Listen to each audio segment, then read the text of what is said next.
Friends நாங்கள் வந்து Amul pizza garlic வாங்கியிருக்கோம். இது வந்து என்னது?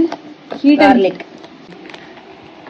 ஓப்பன் பண்ண போகிறோம். இது இதோட டெக்ஸ்சர் பார்த்தீங்கன்னா ஒரு கவரில் இதை வந்து பிஸா பேஸோடு என்ன வச்சுருக்காங்க, சீசனிங் ஒன்று, சில்லி ஃப்ளேக்ஸ் ஒன்று வச்சுருக்காங்க.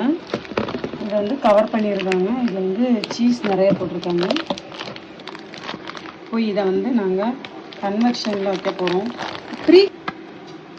எத்தனை நிமிஷத்துக்கு வைக்க சொல்லியிருக்காங்கன்னு பாருங்கள். இது பார்த்தீங்கன்னா 8 to 10 மினிட்ஸுக்கு வைக்க சொல்லியிருக்காங்க. அது 2 மினிட்ஸுக்கு ப்ரீ ஹீட் பண்ண வச்சுருக்கோம். அந்த ப்ரீ ஹீட் பண்ணுற டயத்துக்குள்ளால மஷ்ரூம்ஸ் வந்து ஆட். இது வந்து சும்மா பிளாங்காக இருந்த மாதிரி ஒரு ஃபீல் இருக்கிறதுனால கொஞ்சமாக வந்து என்னது ஆட் பண்ணியிருக்கிறோம், மஷ்ரூம் டாப்பிங்ஸ் ஆட் பண்ணுறோம்.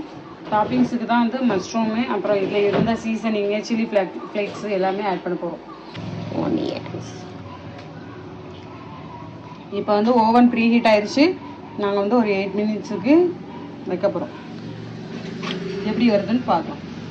சில்லி ஃப்ளேக்ஸ் போட மறந்துட்டோம், அதனால சில்லி ஃப்ளேக்ஸ் போட்டோம். நல்லா அவ்வளோத்தையுமே போட்டுரு. ஸ்பைசி.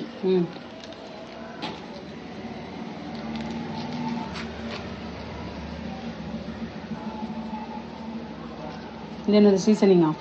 ஒரிகானோ. ஓகே ஃப்ரெண்ட்ஸ், நம்ம இப்போ வந்து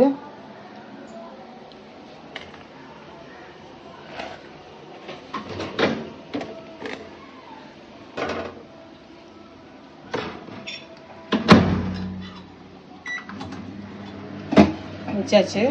10 மினிட்ஸ்க்கு அப்புறம் பார்ப்போம். சுடும்.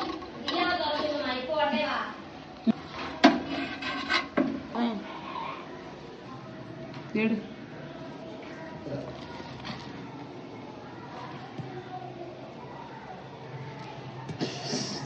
சம்பந்தம் இல்லாம பிஞ்சு கொஞ்சம் ட்ரையா தான் இருக்கு. ஓகே, எப்படி இருக்கு? எப்படி இருக்காது சொல்லு. பரவாயில்லம்னா என்ன மாதிரி இருக்கு? கசக்கிற மாதிரி இருக்கு. ஏன் செஞ்சு வாங்காதீங்க.